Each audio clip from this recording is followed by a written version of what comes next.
Fala, povo, beleza? No vídeo de hoje vamos falar sobre a questão dos preços abusivos das bicicletas e por que isso não existe.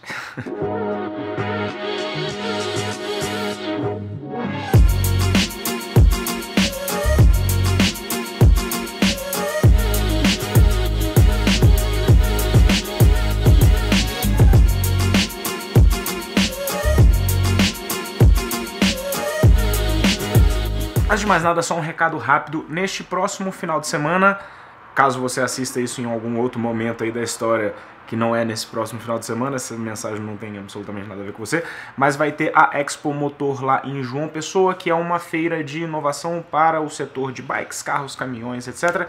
E eu e uma minha vamos lá para fazer a cobertura. O Instagram dele está aqui embaixo, é um evento gratuito, dias 8, 9 e 10, se eu não me engano, acho que é isso, 8, 9 e 10. Quem for da região, ou aí Paraíba, ou o pessoal de Pernambuco, Rio Grande do Norte, etc. O pessoal ali mais próximo, quiser descer para lá nesse próximo final de semana, vamos estar por lá, beleza? Bom, então vamos voltar para o assunto do dia de hoje. Tenho visto aí muito, sempre existe a reclamação aqui no canal. Por exemplo, agora que eu fui lá pro Brasil Ride, eu tava com o novo grupo Axis e, enfim, a bike tava com alguns upgrades bem legais, e isso sempre acontecia. Teve uns vídeos rolando aí na internet, negócio de preço abusivo disso, preço abusivo daquilo e blá blá blá blá blá. Primeiro, como nós vivemos numa sociedade livre, tirando uma situação onde exista um monopólio de uma empresa sobre um item de necessidade primeira, assim, sei lá, água, ou que nem no caso da Petrobras, gasolina e etc. O conceito de preço abusivo, ele não existe, porque o abusivo significa que o cara está abusando de você e te forçando a fazer algo que você não quer fazer. Esse é o conceito de abuso, né? Abuso sexual, é você forçar alguém a fazer alguma coisa que ela não quer fazer. Mas no caso de preço de bicicleta, você não é obrigado a comprar a bicicleta. Você não tem a necessidade, você não vai morrer se você não comprar a bicicleta, etc. Então o conceito de preço abusivo nesse tipo de mercado não existe, porque não tem ninguém apontando uma arma na sua cabeça e fala, compra a bicicleta, senão você está morto. Então esses conceitos simplesmente não existem. Então, a própria definição da coisa é meio turva. Mas eu sou uma pessoa bastante interessada em assuntos econômicos. Eu estudo bastante economia, eu leio sobre economia todos os dias. E até a minha visão sobre formação de preços mudou nos últimos anos, porque eu vinha estudando. Antes eu tinha um conceito mais que é ensinado pra gente na faculdade, a questão de que o preço, você tem os custos de produção, mais margem de lucro, etc. Você tem o processo de formação de preço. Mas, na verdade, isso está mais relacionado ao custo do produto que ao preço em si. Eu vou tentar fazer uma explicação um pouco mais técnica aqui, um pouco mais alongada, mas eu acho que é um assunto interessante para quem quiser entender um pouco disso. De novo, não é defendendo marca, não é nada, é simplesmente explicando um conceito econômico. Como é que se dá a formação de preço de alguma coisa? Como eu falei com vocês, a parte dos custos. Então, por que a produção de uma bicicleta é cara? E sempre existe essa comparação que eu considero ela bastante equivocada, de você falar, mas uma bicicleta custa mais do que uma moto, e uma moto tem muito mais coisa, tem muito mais componentes, etc. Primeiro que a gente teve até uma oportunidade interessante agora, na última viagem que a gente fez para a Specialized, de conversar com os engenheiros. Um cara trabalhava na Fox na área de rally, e aí agora ele está trabalhando lá na parte de desenvolvimento do Brem, etc. E a gente conversando, e eles levaram a gente para um bar, então o pessoal estava tomando cerveja e tal, então a conversa ficou um pouco mais leve. E ele falando que o porquê que muitas vezes os componentes de bicicleta são tão caros do ponto de vista de desenvolvimento, por que eles custam tanto para ser produzidos. Aí ele estava dando, por exemplo, o exemplo de uma suspensão. Uma suspensão de bicicleta, você pega lá Stepcast Fit 4, 32, Kashima, não sei o que. Qual que é o problema? As forças que vão ser exercidas ali na suspensão são muito grandes para o tipo de material que precisam ser usados pela questão do peso. Ele fala, numa moto, e ele explicando a questão da moto. Primeiro que o centro de gravidade da moto, o motor é mais pesado, ele fica sempre para trás. Na hora que você acelera a moto, o peso vem para trás, o peso não fica tão na suspensão. Na bicicleta, como a bicicleta é uma coisa muito leve e o ciclista é muito pesado, o centro de gravidade muda para tudo que é lado, etc. E outra, na moto, você pode virar e falar assim, bota 1 quilo a mais de material aí na suspensão, que não vai fazer muita diferença para moto. Para uma bike top de linha, 1 quilo é coisa pra caramba.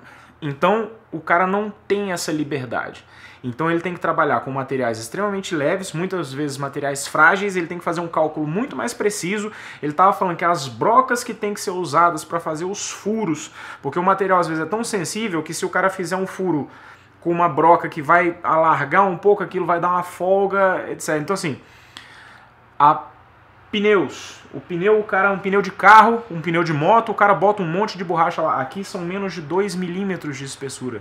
Então o cara tem que fazer um pneu que aguenta 120 PSI, etc., num pedaço muito pequeno de borracha. Mas isso é a diferença de produção entre carros ou motos, etc., e bicicletas. As bicicletas top de linha, elas exigem muito mais cálculo de desenvolvimento e etc., justamente por conta disso. E isso é replicado. A gente foi lá na Vitória conhecer a fábrica deles, falam a mesma coisa. Tinha lá um indiano que era pós-doutor em não sei o que, já tinha trabalhado na indústria automotiva, e o relato é sempre o mesmo. Gente, a produção de equipamentos top de linha para bicicleta é uma das coisas mais difíceis que tem, porque tem que ser muito leve e tem que aguentar pressões muito altas, pesos grandes, etc. Então, e sempre essa limitação, porque você não pode botar mais material, você não pode botar mais peso, tem que ser tudo muito mais leve, etc. Mas isso tem a ver com o custo de produção. Isso aumenta o custo para que você consiga produzir a bicicleta. O preço, ele já é outra coisa. O preço é até explicar um pouquinho de questão de história econômica aqui para vocês. Existia antes, até a teoria marxista, aqui ó, o capital. Para quem tiver paciência de ler e marcar e sublinhar esse troço, você pode vir aqui no capítulo 1, até o que eu falo que é o erro original do marxismo, e você tem aqui ele falando aqui, ó.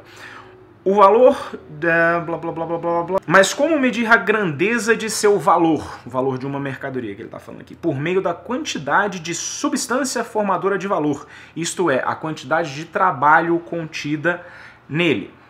O que isso significa? Que nessa época aqui se tinha a teoria do valor-trabalho. Então, tanto que a teoria marxista da exploração do trabalho, da mais-valia, etc., deriva disso, porque ele fala, se todo o valor de um produto tem a ver com a quantidade de trabalho manual colocada naquele produto, ou seja, para produzir essa caneta, eu gastei, sei lá, meia hora do trabalho de alguém. Então, essa meia hora do trabalho de alguém é o que deu valor a essa caneta. Então, se eu vendo essa caneta por alguma coisa e não repasso integralmente o valor para o cara que fez a caneta, eu estou explorando ele. Mas eles desconsideram o valor intelectual, o cara que desenvolveu a caneta, que não é o cara que está fazendo lá a caneta, enfim, tem vários furos nessa teoria. Mas existia essa teoria de valor-trabalho, ou seja, a quantidade de trabalho colocada, e isso você ia indo para trás na escala de produção. Todo o valor colocado na tinta que foi feita para usar a caneta, que não foi o cara que fez a caneta mesmo, a tinta foi feita por outro cara, mas a quantidade de trabalho foi colocada lá, enfim, eles vão botando isso todo na escala produtiva, mas tudo se resume ao valor do trabalho. Então você tinha essa noção de que o preço estava sempre relacionado a isso. Mas o preço, aí em 1871 vem um cara chamado Karl Menger, que foi o fundador da escola austríaca de economia aí, e ele, e quem não quiser ler isso tudo, você pode comprar esse livrinho aqui também, ó, que chama Salário, Preço e Lucro, do Karl Marx também, no qual ele resume isso. Mas bom, então o Karl Menger, ele em 1871, ele criou a tal da Revolução Marginalista, no qual ele desenvolveu o conceito de que o preço, ele não é uma coisa arbitrária ou dada por quem está produzindo. E, na verdade, ele é uma análise subjetiva da pessoa que está comprando. Numa sociedade livre, é exatamente isso que acontece. Por quê?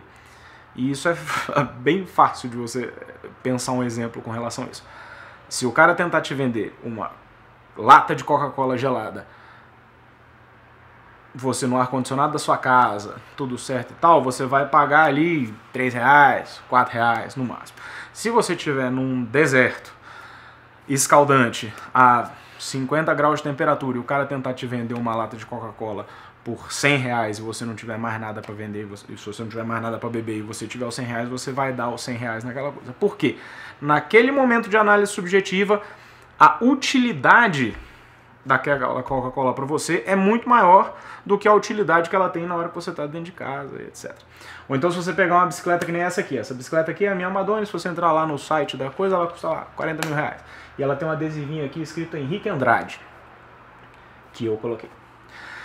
Se essa bicicleta tivesse um adesivo aqui escrito, sei lá, Lance Armstrong, tá dopado, etc, mas tivesse aqui escrito Lance Armstrong, essa tivesse sido a mesma bicicleta, mas uma bicicleta que ele tivesse ganhado uma etapa ou ganhado um Tour de France. A mesma bicicleta valeria muito mais dinheiro. Por quê? Porque o preço não está no custo de produção. Ele está numa análise que a pessoa que compra está fazendo ali na hora. Ela acredita que aquilo ali tem uma utilidade para ela, X.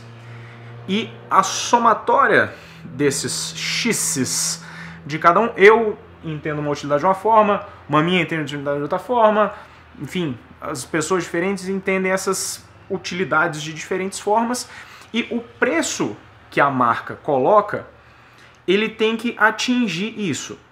O que acontece quando não funciona esse processo? Quando vamos supor que o cara vai lá, faz uma bicicleta, ele gasta 30 mil para fazer a bicicleta. Só que ele bota essa bicicleta para vender por 40, ele não consegue. Aí ele tenta vender por 35, ele não consegue. Tenta vender por 30, não consegue. Vende 25, não... enfim. O valor de venda fica abaixo dos custos de produção. O que significa isso de acordo? Aí vale a pena, pequeno livrinho aqui, A Ação Humana, que eu considero um melhor livro de economia que tem. No capítulo 16 aqui ele fala dos preços, o processo de formação de preços, no qual ele explica bem a questão da alocação dos recursos. O preço é um teste de demanda. Então você coloca um preço numa determinada coisa. Caso esse preço cubra os custos de produção e te dê uma margem de lucro, significa que os recursos alocados para fazer aquele produto estão bem alocados. Então, ou seja, os recursos colocados para fazer essa bicicleta aqui estão bem alocados. Caso os custos superem o valor de venda possível, isso significa que existe algum outro mercado que utilize os mesmos insumos de produção, ou seja, utiliza a mesma roda de carbono, ou o mesmo trabalho do engenheiro que usou para isso aqui, etc., os componentes de alumínio, ferro, etc., que tem mais utilidade para mais gente do que nesse mercado aqui, ou seja, se o preço não supera os custos, isso significa que existe uma alocação equivocada de recursos neste produto, então esse produto deveria deixar de existir. Então, se o produto existe, e se o produto tem preço e tem gente que compra, é porque existe uma alocação de recursos interessante ali.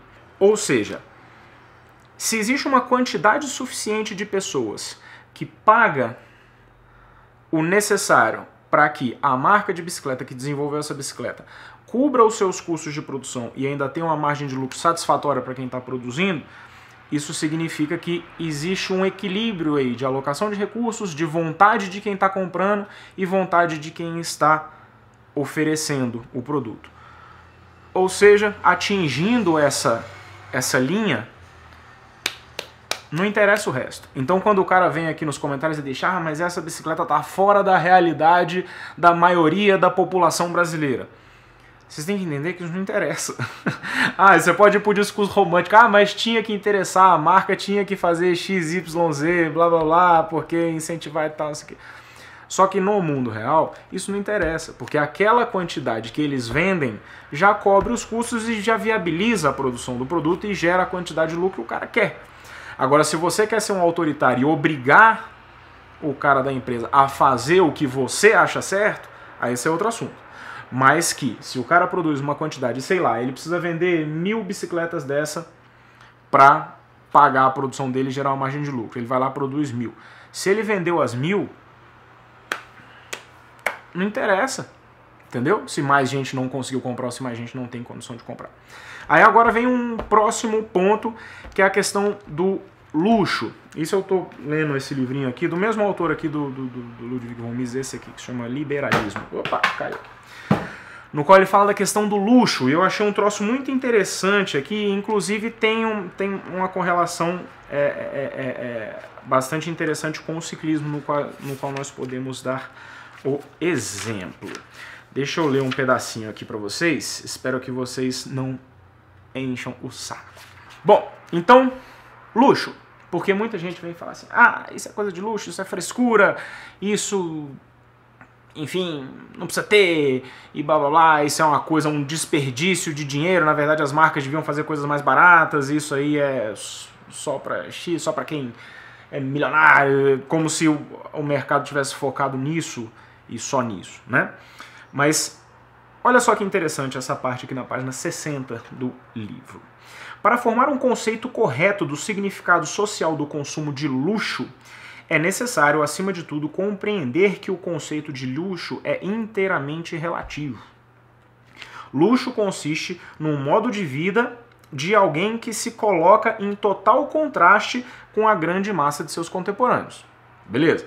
Então, o cara comprou uma bicicleta de 80 mil reais, com um grupo que passa marcha por pensamento, etc. Ou seja, ele está em contraste com boa parte dos seus contemporâneos. O conceito de luxo é, por conseguinte, essencialmente histórico. Por que isso? Muitas das coisas que nos parecem constituir necessidades de hoje, um dia foram, em alguma vez, consideradas coisas de luxo.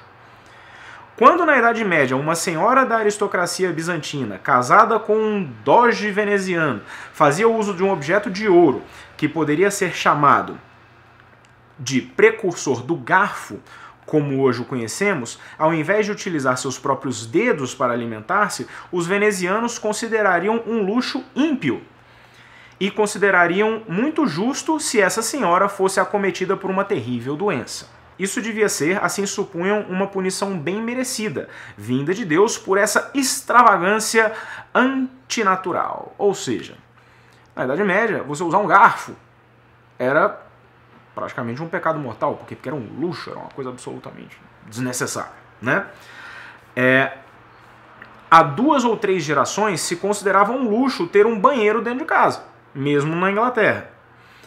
Hoje, a casa de todo trabalhador inglês do mesmo tipo contém um. Há 35 anos não havia automóveis. Isso aqui é porque esse livro foi escrito em 40 e alguma coisa. Há 20 anos a posse de um desses era um sinal de um modo de vida particularmente luxuoso. Hoje, nos Estados Unidos, até um operário possui o seu Ford. Ou seja, né? Esse livro aqui ele foi escrito em 40 ou 60, enfim. É um livro mais depois que ele dá esse exemplo do coisa. Então fala, o luxo de hoje é a necessidade de amanhã. Então, smartphone. O iPhone foi lançado, eu estava na faculdade, acho que 2006, 2007. Smartphone, nossa, coisa de luxo, etc. Hoje é muito difícil você ver uma pessoa, por mais simples que ela seja, ou mais, digamos assim, menor salário que ela tenha, ou que ela ganha um salário mínimo, que ela não possua algum tipo de smartphone. Uma coisa que ela consiga acessar a internet, etc. Era uma coisa de luxo há 10 anos atrás. Hoje é uma coisa que absolutamente todo mundo tem. No nosso mercado, bicicletas, você pegar o grupo Eagle, né? Antes, quando lançou o Eagle, há, sei lá, 5 anos atrás, 4 anos atrás, nossa, isso é um absurdo. Pra que 12 velocidades? Pra que esse negócio? É caro demais. 10 mil reais, 15 mil reais, não sei o que é absurdo, etc. Aí lançaram o Eagle XX1, aí depois veio o X01, aí depois veio o GX, aí veio o NX, hoje tem o SX. O SX acho que é R$1.000, sei lá, você compra as bicicletas bem básicas mesmo, de entrada, vem com o grupo SX, já com 12 velocidades, já lá com coisa de 50, ah, beleza, não tem o peão de 10, tem o peão de 11, mas a coisa vai se espalhando. Você pega a Shimano, você tem lá tecnologia, sei lá, Shadow, que lançaram, você quer, pra quê o Shadow, pra que a corrente não ficar batendo, etc. Hoje todos os grupos possuem o Shadow. Então é isso, o luxo ele é uma coisa de momento histórico. Freios a disco hidráulicos na mountain bike já foram uma coisa, hoje qualquer bicicleta de mountain bike tem freio a disco hidráulico. Então é uma questão de momento e uma questão de continuidade da cadeia.